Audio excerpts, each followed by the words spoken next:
Akkam yaa bareeddu gandina ga'uma bageettiin sigee guyyaa kabajamaa Eid Mubaarak jenne kan cufa muslimaa.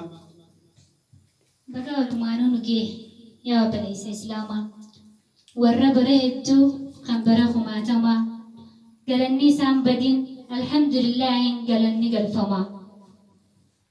Eegaa baga jette kan bara eegaree har'a wayiin sitti himaa eegumaan si agaree. Ani yaaduma keetii lubbuun na guraare ammarraa eegalee sitti hima dhuure. Maara kan qabu yaa sabboonaa biyyaa waan barbaaddee himadhu onneen ta'e onneetiyyaa. Warra lafaa waan fakkaattu nuuralee ni fakkaata hedduu sitti tole yaa ilillii jannataa takkaan si dubbisaa laatana dubbistaa sin dubbisa je'us qaamaan na hollata yaan tana Oromoo mee akkamiin na gootaa. Ajaa'iba! Diluma kanaan qalbii si fuudhe maashaallah irraanfatte mooqoosu jirta maaliif dilana na faarsite irra deebiin alaali walleenni manaamte maali dhaabbatuma rafteen nuuralee ni agarte maali dhaabbatuma rafteen nuuralee ni agarte walleen ijatanaa miti tan biraatiin na laalte. Durawaa kanaa miti arra akkam taate moo gammachuu iidaatiif akkanata taate moo gammachuu iidaatiif akkanata taate. Galatoomi qastii dhugaadhanaan jette wayiin dhufeefin himadha takka sitti gaaris ta'u hamaas naaf hubadhu ati. Homaa himadhu waan yaada keetii yoo dhugaa qabaatte ana waanan dhabdu yoo dhugaa qabaatte ana waanan dhabdu. Ayyee Oromtittii callaa yaa bareedduu teenya har'a akkam jetta hojii afaan keenya soora qalbii taatee naaf tolte jireenya har'a shaasaa jennu ni qabdii ammeenya. Tole eega jetti eessa wajjin oolla namni yoo dhufe abbaan koonaan lolaa geelee tiyya bira mana keenyaan ollaa marduufaas nuufiti bareedduu na dalaa yaa boonaa harargee meeqamtuu si caala.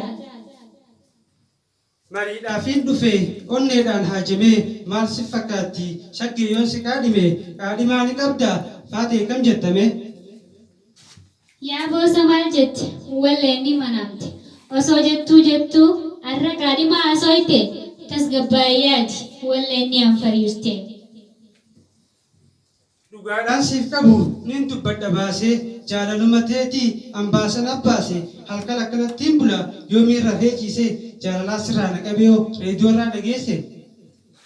Jaalala mootuuf kaka wanti sirraa naqabe jaalala fincaan seete jechi kee dhaajjabe yaa mucaa faaraa dubbii kee dadhabe samaaluma taate maali si dhukkube. Yaa daawwitii tiyya tan fuulli qaruuraa hoggaan si yaadadhe ni torkiin mummuraa ijaan si agareeffaa barniin goraraa ati natti heerumuuf hin qabdu baroora. Yaareen mubeer kiyya xiqqoo booda si darbe jaalallee torbaanii si abbaan torbee deemii funaannadhu yaa kan kofoo erbee narraayis fagaadhu seeniin jaallayyaan tee jerbee.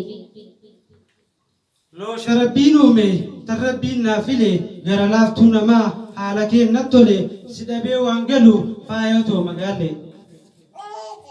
Akka faanusa gaasni guutetti bakbak hin je'ini osoo bakbak jettuu ifitti hin daamini jaalala dirqiitiin if hin dararini duudan agarsiisi na cinaan dhaabbatini. Barsumaan qabaa onneef madaabaraa osoo ati jirtuu akkamiin na dabbaraa guyyaa naaf aduudha halkan naaf solaara kan maqaa kee kaasummoo beekanii na soora. Istaayilli kee bareeda mataan kee goofaree keessi kan kee qulla muudii kee agare kan akka keetii kana kan jaalalaan kasaare akka manguddootu hin ifattu waree. Nama akka keetii kun mee akkamiin jarjaraa humaa shakkiin godhin bal'amni ni tura bal'amni hiixataas ta'u karoora fuuldura jaalalaaf nu keessoo mee dhakaa bu'uura hoggaa gadi baatus namni si agara dabbaa keenoo ifadhu konfaleessa dura. Aannan adiidha isa gurbaanni wallaale onneen sin jaalanne kaniin si jaaladheen kalee kan akka keetii kun anaanis hin malle fireendis naan ta'u doolaara qabaatullee. Manaamaan si agareefaa barneenaan fariira jaalatanaa'u si dhiisoo ofirraa tottolfattee gabbaataas kaayyattaas naa dura. Sasseeqaan dhufnaan lubbuun tokko saara akka magaalaa Sooriyaa maaf na goote daara. Dirqim nama gooti ijjitees nukuleera namni xiyyin jiru narraa qaba adaraa. Kan akkasiin na tola dhagayyaa gurbaa badaa faashina kan ta'e gurbaa bareedaa ismaarti kan ta'e yohana araadaa kan akkasii harkannaan hoggaasiin gammada. Jaalatti toosi qabdee si haa gootu yuryur maaliif naan tuffatte naan jettee warra dur silkii kaasuu dhabnaan sitti haa baasu qanyur. Aboo yoo fuudha barbaadde as na dhaggeeffadhu mana aruuzaa dhaqi akkuma keenyaatti nasiibatu qaddu yookaan akka warra badoo guduunfaa geeffadhu ammala sii dhahe hojiirra oolfadhu. Dhugaadhaan ansiif qabu booda 824 siif senti akka lafa Oromoo maqaa investimentii onnee toona saamtee maali maasta biraanii Finfinneeti onneen taatu malee ani barbaadu jaalala kalatti naasuu namaan qabdu yaan tana bineenti. Dhagay yoo sii galte kan mataa daddaarraa magaalaa ol seenu hin deemin qarqara seen ijoo hin godhi narraa dhiisi jarjara silaahuu doomaan akka keetii kun dafee waa agara.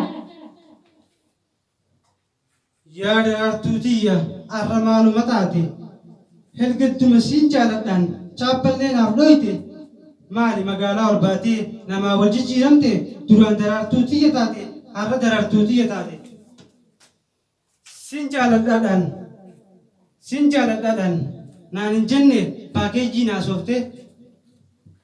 Obboleessa muudiin siif hin galle if hin dadhabsiisin. Si bilcheessuun darara muka gaaraan fitin.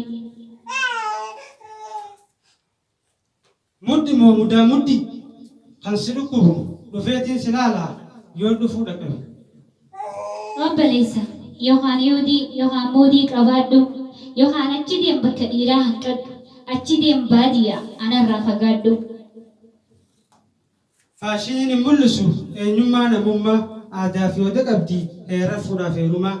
Dhandhaarraa jiruudhaa sirna gadaatiin bula ammayyummaan ormaa eenyutti hajama.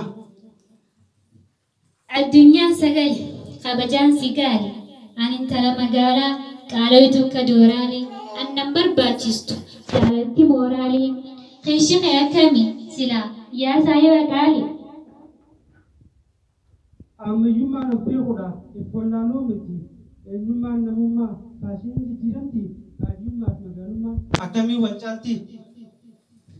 Ahaa seenaa abbaa kootii hin beeku fageessee eenyummaa koo wallaaloon ija ta'uu na beesse abbaan koo naan himne waa'ee isaa fageessee televizyiina naa bitee fiilmiis naa kireessee abbaa koon na godhe eenyummaa koo dhoysee waa'ee eenyummaa kootii siitu na agarsiise baadiyyummaa fi magaalummaan yoom nama addaan baase humaan ani matiin anaatu balleesse. Humaan ani matiin anaatu balleesse. Hedduu sirraa gammadee yaa bareedduu Oromoo aadaa kees baradhu naaf jiraadhu qomoo barumsaas baradhu addaan baasi gaarii qomoo. Aadaa jechuun maali? Tana gaafintooti na deebisuu qabdan xiqqaa guddaan marti yoorraa barbaanne seenaan nu gaafatti. Yoorraa barbaanne seenaan nu gaafatti. Aadaa jechuun maali? Tana gaafintooti na deebisuu qabdan xiqqaa guddaan marti yoorraa barbaanne seenaan nu gaafatti. Aadaa jechuun maali? Tana gaafintooti na deebisuu qabdan xiqqaa guddaan marti yoorraa barbaanne seenaan nu